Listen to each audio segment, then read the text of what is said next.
I like and big a gray books, and I cannot. And you look really pretty tonight. Thank you. Hello, Midshipman Barber. Hoopy. Kamala.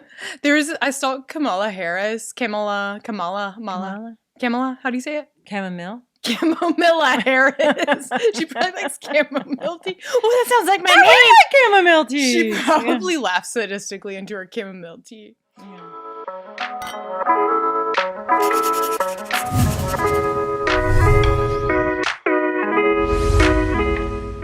Big hats. We're talking about conspiracy theories tonight, and it's called overbooking. Yeah.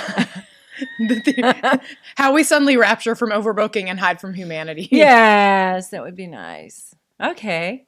Yeah. How's your week? Anna Gray, tell me about what are you celebrating tonight? Well, I'm so glad you asked. Well, thank you. I am celebrating March Madness being over, but it doesn't involve a ball being thrown into a hoop.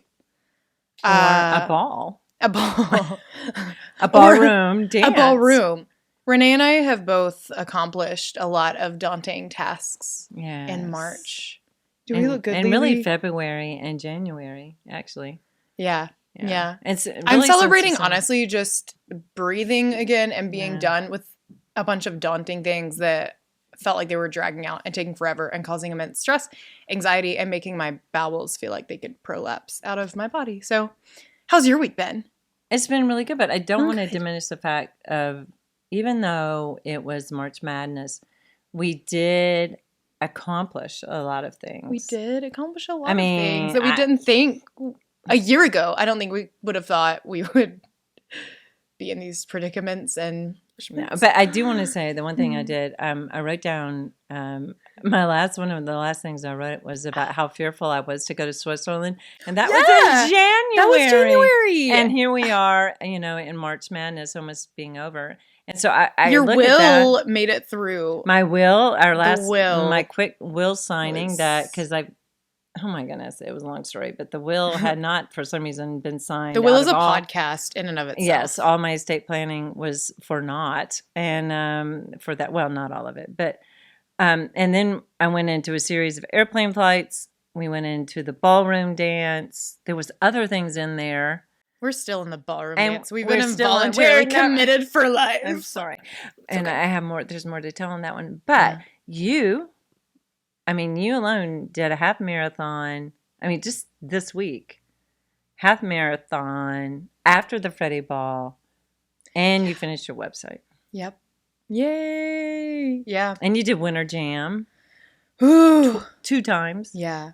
Honestly, February and March, I feel like are conjoined twins or something. Right. Yes. Yeah. It was stressful, but it was good. It's like, I feel like I sign up to do a lot of things, and when I'm feeling really good and when I have nothing on my plate, and in my head it makes perfect sense, and I think, I can do all of this, not thinking to the reality of how stressed on a scale of 1 to 10 and am I actually going to be when I realize I'm a very impulsive person sometimes, and it's like I'll think I can commit to a bunch of things and do a bunch of things, and then I'll forget that my human capacity can only do so much at a time. Like, so much hype and like adrenaline and excitement. Like, it's fun and I'm thankful for it.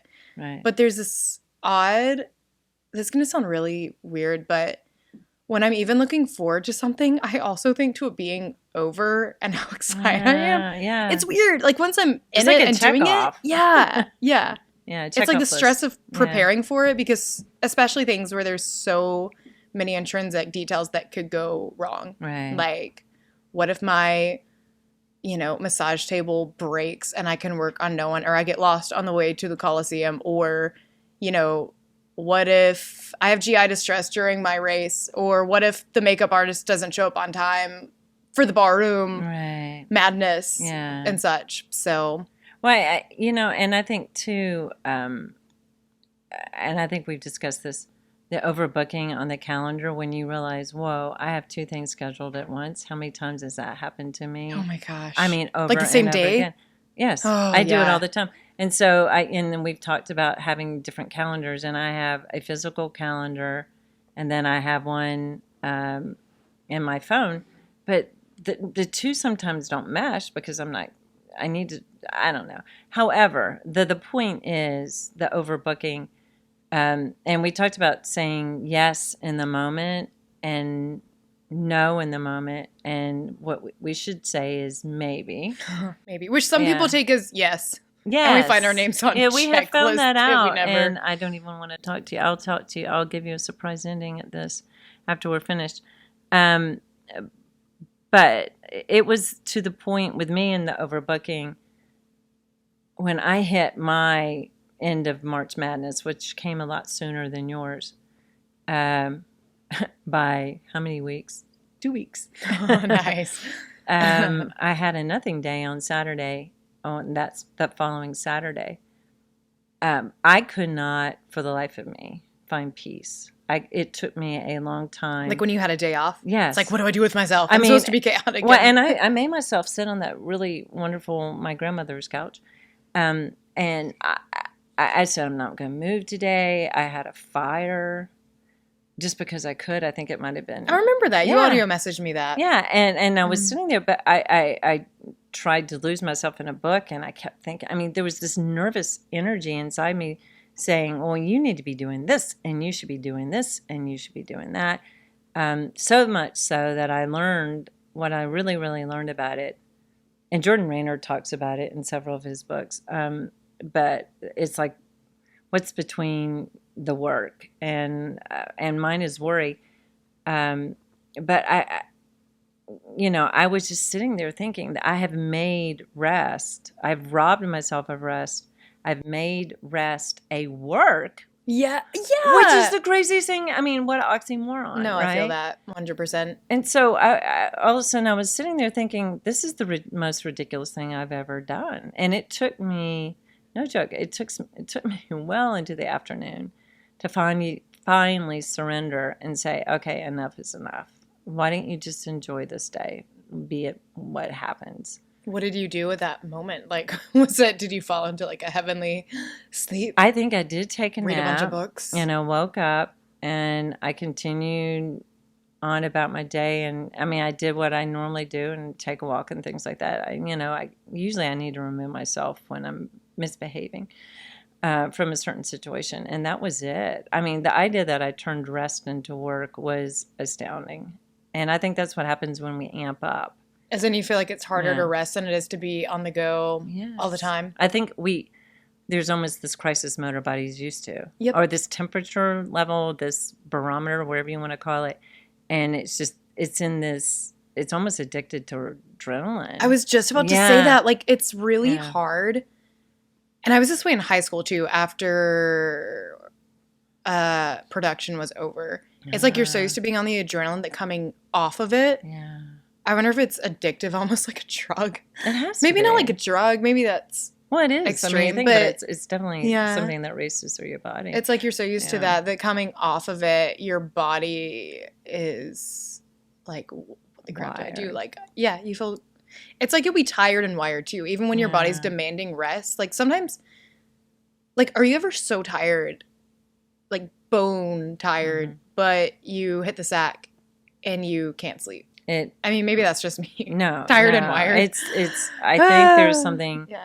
A habit of sleep creates is you're able to rest because there's sometimes. I mean, I don't know about you, but since January, I know this about you though. Since January, and I'm an old lady, I have stayed up more complete days than I've ever, like 23 hours without sleep. At 3 times, and I'm going, what is this? This is the craziest thing that, So I don't know. I think a habit of sleep helps when we are wired, being in that restful attitude, but we can't always be. I mean, I can't imagine being an ER doc or nurse.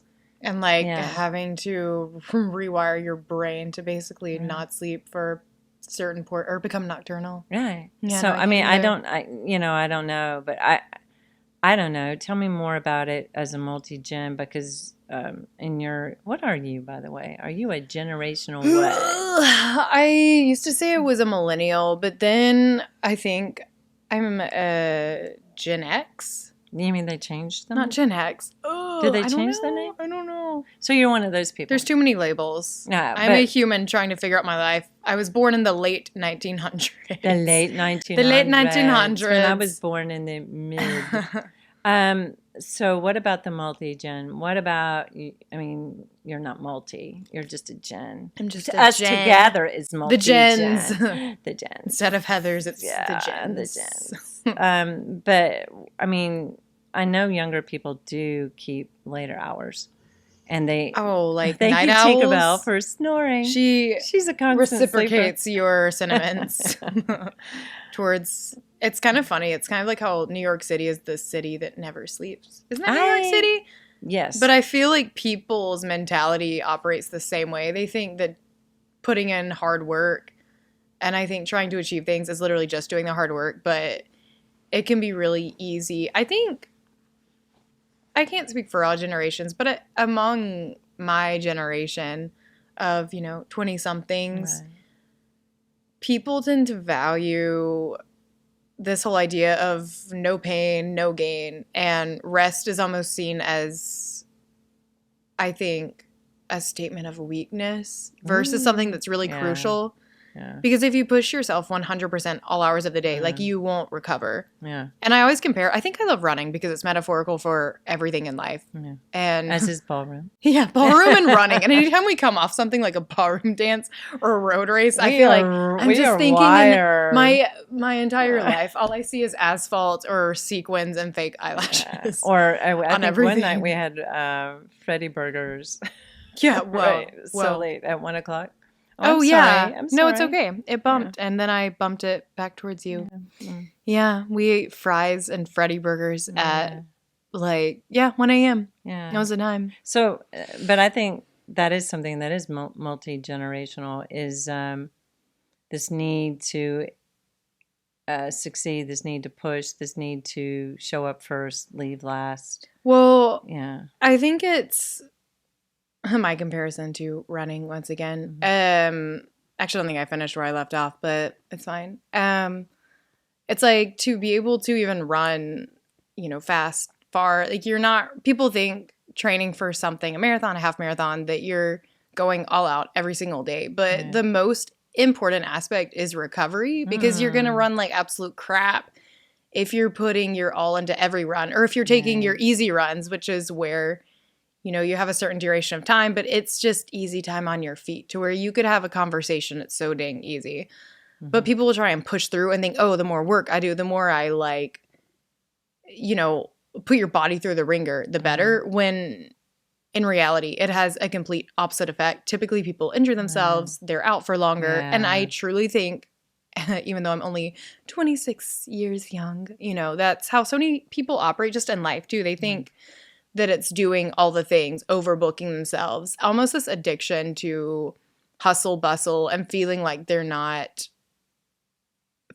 missing out. The whole FOMO kind of thing, fear of missing out. Yeah. But it's like on what? Like, it's only because you're comparing it to everybody else when it's your experience. But I think there's just a lot of pressure to do more, be more.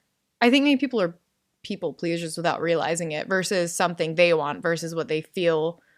I think people place their value.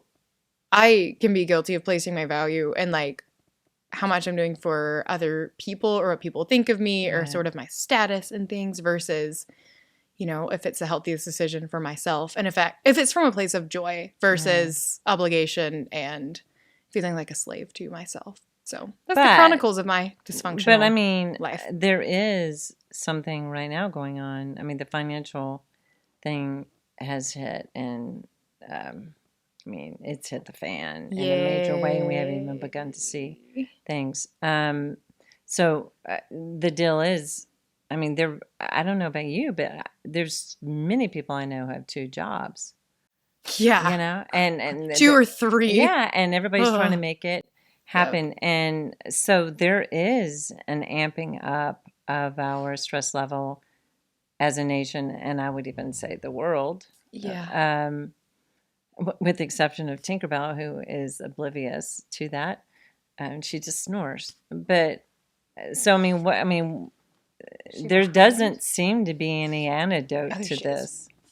You know, I mean, I don't know what to say to people like that. Yeah. Because everybody's pulling. I mean, how many people do you know have side hustles? Yeah, I have side hustles. I think it's... And I'm an old lady, you know, and so. I think there are some things that are mandatory. I mean, I technically have 3 jobs. Yeah. You know? Yeah, I know. And it's almost like switching brains for each of them. And then it's really this hard balance of, okay, figuring out life's responsibilities. Excuse me, I just acted my age. Shake quaking hands. No, I just missed my mouth completely. I'm sorry. Just shoot it over your shoulder. Are Welcome you to Moral Tea. Wait, let me just do something really good here. Okay. All right, no, I'm good. Yeah, she literally spilled Spill the tea. I spilled the tea. Spilling the tea. Spill the moral tea. Spilling the Okay, so go back to your 3 jobs. I'm sorry I digressed. My eyelids have been involuntarily twitching, and I also burned my hand from taking potatoes out of. This is how tired I am. You told me to talk about my 3 jobs. This is the reality. Okay, so for what 3 weeks, my eyelids, you know when you feel your top and bottom Yes. eyelids start to vibrate? Yeah. And I'm afraid I look really crazy to people. Like, I'll try to look down when I'm talking because I'll feel them like, Yeah. I'm just like, they probably think I'm going to pull a knife on them.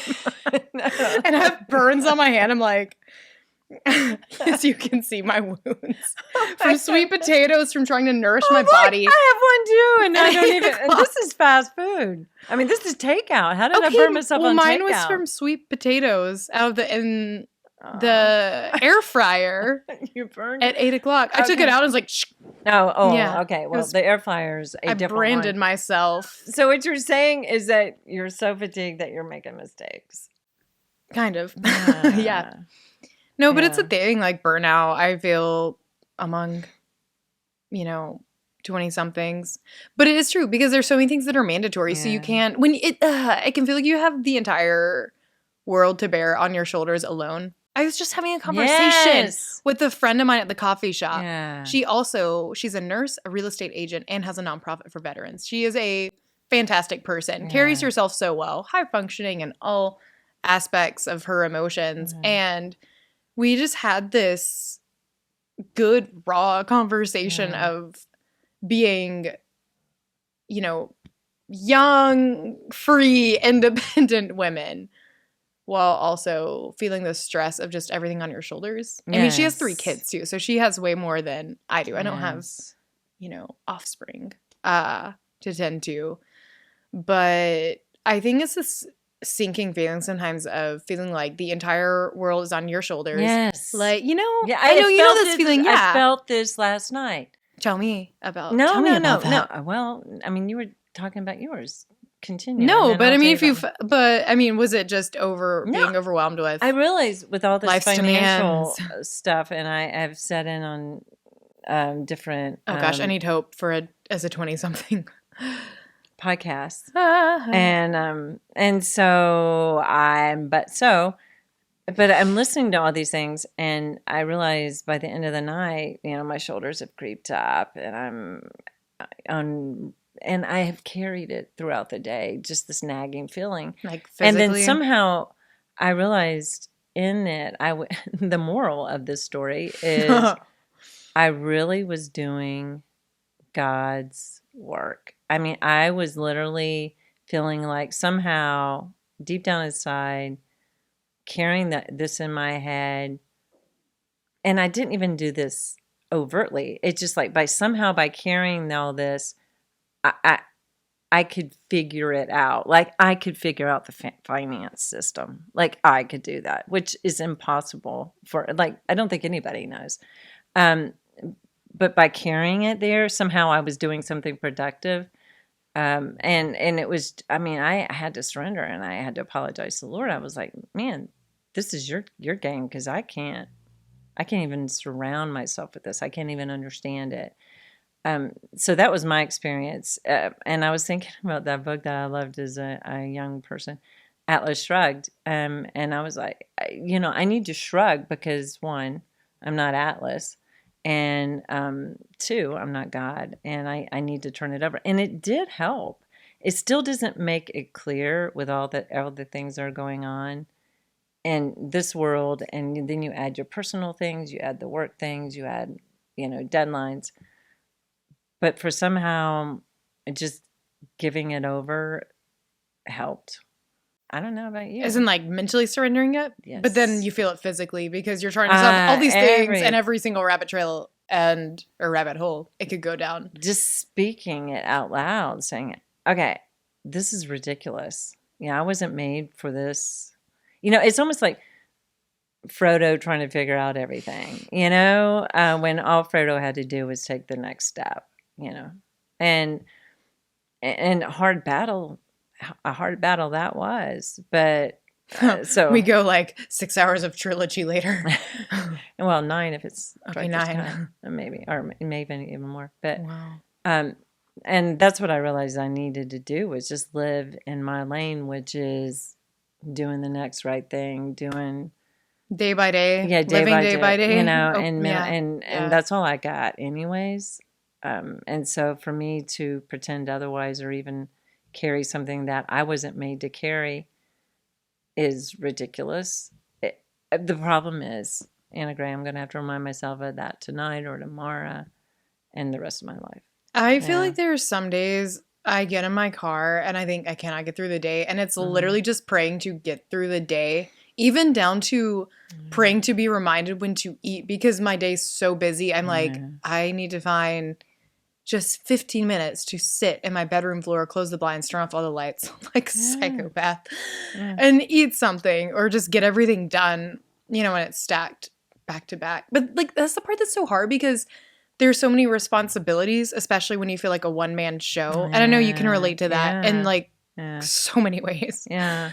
But then also finding joyful things to do along with that. But then it's finding the balance between things that bring you joy, like ballroom dancing, running, because I love all these things, and trying to make time for people. Yeah. Because I think at the end of the day, people are so much more important than even a lot of things that I do, because I don't know, I've been trying to think more like long term about things, but it's also so hard when you have a bazillion different directions and you're trying to balance everything out so that you're resting enough. But then if you're not doing anything that kind of fuels your soul, like things that bring you joy, make you feel alive, then life feels really, I don't want to say bleak, but it's like finding the proper season to be able to pursue everything. But I don't know, like I've been learning too, though, that I think a big fear of mine is if I stop doing something, does that mean I've lost the passion for it? Will I ever pick it back up? Right. But I think sometimes even those have seasons, but it's, I think it's just, for me, it's almost therapeutic to do something like something creative or something that brings me joy, even if I'm super busy. Right. Because it oddly helps me to get through it. But in that same breath, it also can just become more on my plate. And I know. It's like, what's this, Yeah, I know. I don't just want to quit dancing or running or photographing or coffee I just want to shopping quit and it people all, stalking. Just stay at home. But this week was the first week, because I have a relative who's really, really sick with cancer and you battling it. Yeah. It's, about it. But I don't want to bring it. But yeah. But I'm really sorry, no, close. I had no idea. Yeah. So. Yeah. And so I had that, and then we had all, the financial stuff. And it was the first time since we started ballroom dancing that I actually took it in there with me.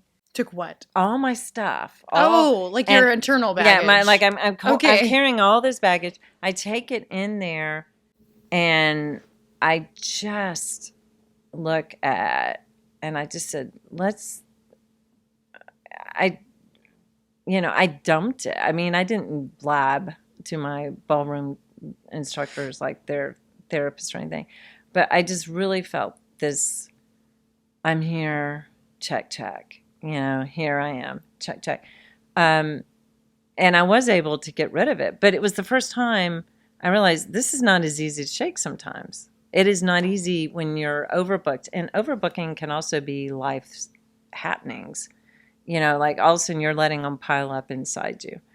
But there's even small things like going to the bank or taxes, things that are those are pretty big. Taxes actually are really big, and they stress me out immensely. In other words, do them. But yeah, even just like basic human functioning, even cooking dinner, that stresses me out. Like if I am booked literally all day and then I roll up and dinner is taken out of the oven at 8:00, that's fun and games and all, but it's like I'm like so drop dead exhausted. Even the idea of cutting like a sweet potato and then I guess burning your wrist hand, is exhausting. You know? No, it is. It's like you just want to fall over. You're just like, Lord, just someone to help bear the burden. Well, and I don't know about you, but like, so I'll read my fun fiction at night. So even reading it is just like almost, okay, I say my prayers and then I just open up the book just to go to escape,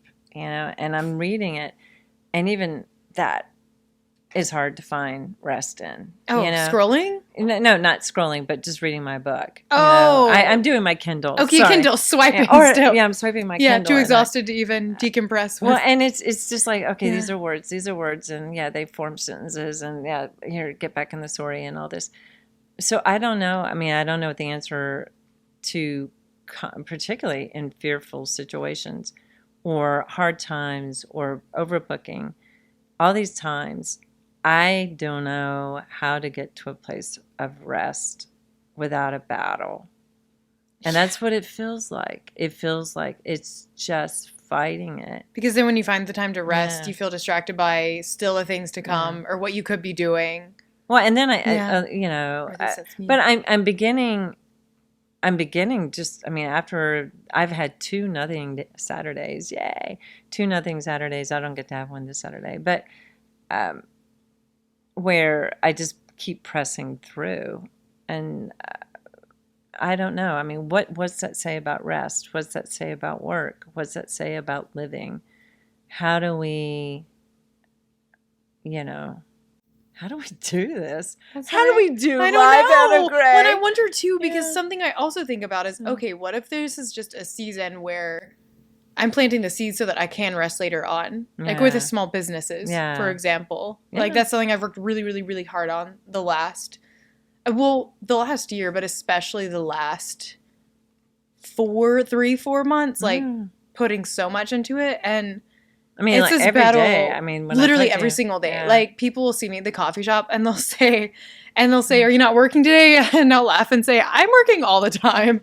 But I'm like, "We're digital today. I'm not hands-on, just digital." But I also have the thought of, okay, am I planting seeds so that I can later rest? But then I also think it's important to not. I realize that even to function and produce good quality work now, you still have to take time to regenerate, and it's I don't think it's healthy to start from 6 a.m. and go all the way up until 10 p.m. No, I don't. Working your tush off with a 20-minute break 6 or 7 days a week. I do want to bring up this book, Redeeming Your Time. This is by Jordan Rayner. This is a go-to book for time management. It does. It was life-changing to me because it did introduce the idea and the concept of rest.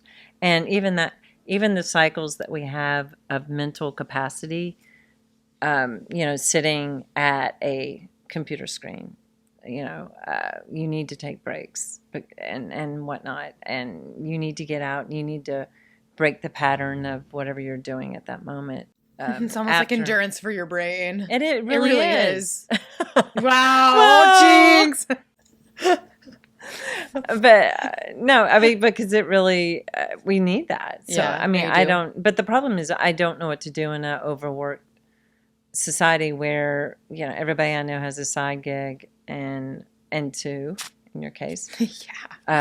And there's, and passions, things you love doing that you don't want to do as a career, but you love it. Like it feeds your soul, makes you feel so very alive. Yeah. But when is it time to tuck them in bed for a season? I don't know. And then you're afraid you'll lose like your niche. Or for me, I have this fear of losing my niche in something. Or I think when I was younger too, though, here's the thing. She's throwing the shoes off. So Oh, this means we're getting down and dirty. My notes. We're sponsored today by... No, we're not. No, we're not. But these are my great shoes. These are my blue suede shoes when I really mean those are cool business. Shoes. But now they're kicked off, so... And now I have my blue suede What does it alpacas. mean what does it mean then when you expose the alpaca socks? The alpaca socks, which are so delightful. They're so delightful. And they're locally made. Wow. So, yeah. Wow. Yeah. Nice. Yeah. Okay. But back you could have an alpaca. You were having a really good thought moment. I interrupted. I rabbit. No, I it's squirreled. good because for my brain. Okay, but there's this research study. I was that apparently found doing these long, like about 50-ish minutes of focused work within a 10 to 15-minute break. Yeah. People perform much better because they did this research study with different time frames, like 30 minutes on, 5 minutes off, 50 minutes on, 10 to 15 off. And they found that everyone performed better. It wasn't so much there was a perfect number of each one, but just when there was a longer period of long focused time on a project or something or within work, and then having breaks in between, and then that increases, I guess, your brain gains and being able to do longer, more focused work. But periods of rest were more necessary. Yeah, we're totally necessary. Yeah, that's what Jordan like Raynor walking talks about away, taking a walk, getting fresh air, changing your location, or okay, but the problem is, what if you can't do that? Not take 5 minutes? I mean, did you do that in March Madness? January, February, March Madness? Yes and no. Yeah. I mean, I would take I feel like for me, I will work so hard that I burn out and then I'm forced to break, if that makes sense. I did sort of test Trila, though, when I was working on my website specifically, because it feels like my retina's reached this point where they're going to, burn out of my skull. It's kind of like writer's block. Could you try to be a little more graphic next time? Anytime. Okay, thank you. When you get writer's block, though, the feeling, it's like you hit a wall. Yeah, I'm not going to be able to write something. Yeah, I can't write. You're stuck. That's how it feels with even editing and, when I was creating this website. And I would it's like I would reach this point of feeling inwardly dead. So I would take some time off from it. But that was only in actually it was after I heard the research study it was a reel on Instagram. There's this really cool person. What's his name? I can't remember at the moment. But he's really cool. He's really cool, and he has some fancy title that we can always put it. I cannot think of the text. We'll put a link in the description below. Yeah.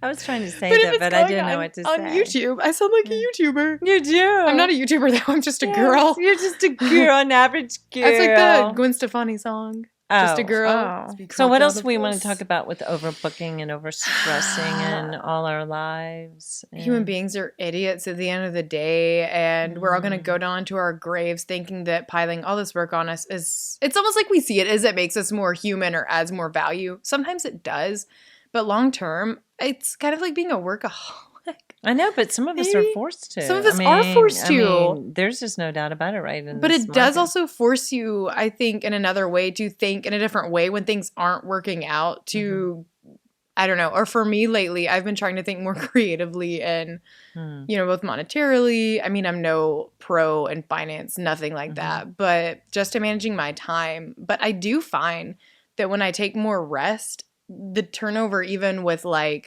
financially, and this is just AG's hypothesis. This might sound really woo-woo and weird. But I think when I show up better for other people and I'm not burned out, I'm giving better work, I feel better, I have more to offer, even down to just conversation and connecting with people, networking, whatever. Yeah. And in turn, I've found that I think intention has such a better outcome than burning yourself out and just focusing on numbers and hours, if that makes sense. Yeah. I mean, it's something I've just been lightly experimenting with. I do think the overbooking, the stress, whatever we do, it affects us somehow where things are a to-do list and we miss the people. Yeah.